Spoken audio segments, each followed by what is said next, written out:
presented by Monabic Music। बोला बोला छठी मैया की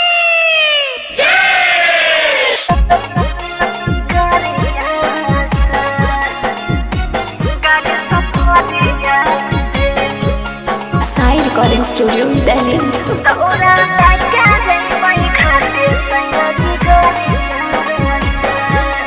Singing by Roshan Lal Yadav.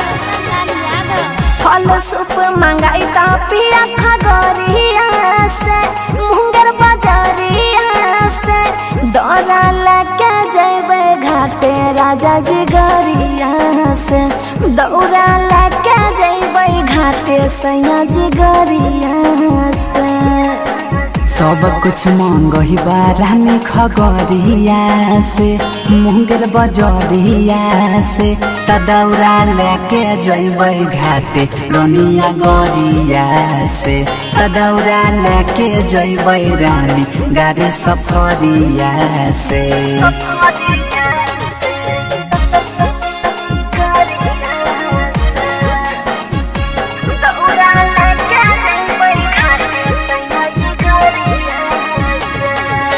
Sai recording studio Delhi. तदौरा लेके जइबै रानी गाड़ी सफरिया से।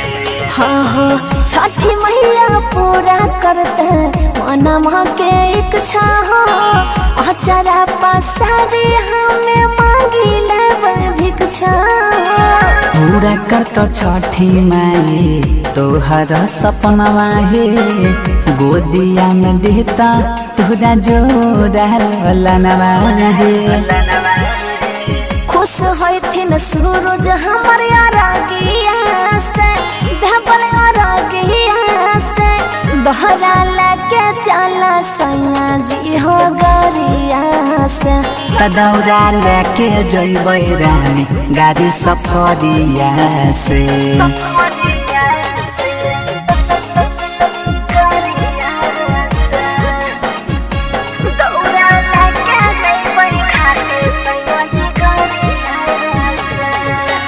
साई रिकॉर्डिंग स्टूडियो दिल्ली।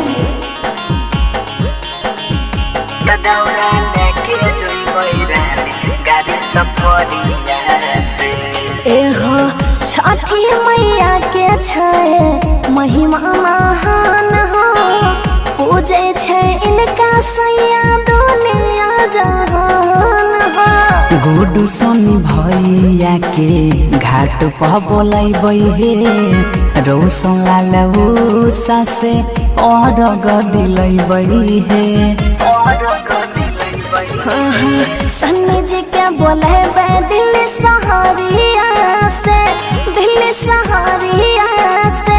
दोहरा लेके चला राजा जी अपन गरिया से तदौरा लेके जइबै रानी गाड़ी सफरिया से।